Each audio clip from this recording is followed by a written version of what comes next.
చీమా ఎందుకు కుట్టావే అంటే, నా పుట్టలో ఏలెడితే కుట్టనా అందట. ఏడు చేపల కథలో చిట్ట చివరి పదమది. ఇప్పుడు ఇరాన్ అదే అంటుంది. నన్ను కెలికితే నేనొదులుతానా అంటోంది. నిన్న ఇరాన్ మీదన 1100 అటాక్స్ చేసినాయి అమెరికా, ఇజ్రాయెల్ కలిసి.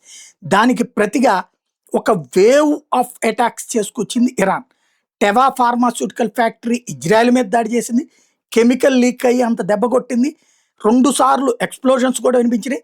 అట్లాగే ఇజ్రాయెల్ పవర్ ప్లాంట్ నగేవ్ దగ్గర ఉన్నటువంటి దాన్ని కొట్టేటప్పటికి ఆఫ్‌లైన్‌లోకి వెళ్ళిపోయింది. అలాగే ఇరాన్ 27 అటాక్స్ ఏకకాలంలో చేసొచ్చింది నెగెవ్ మీదన. ఆహ్, ఆ ప్రాంతం అంతా చివరికి కంటికి కనిపించనంత పొగలు ఆవరించినాయి. హైఫా పోర్ట్‌లో ఉన్నటువంటి ఆయిల్ రిఫైనరీని దెబ్బకొట్టింది. ఆ దెబ్బకి స్టాక్ మార్కెట్‌లో కొలాప్స్ అయిపోయినాయి. ఇజ్రాయెల్‌కి సంబంధించినటువంటి ఆయిల్ మార్కెట్.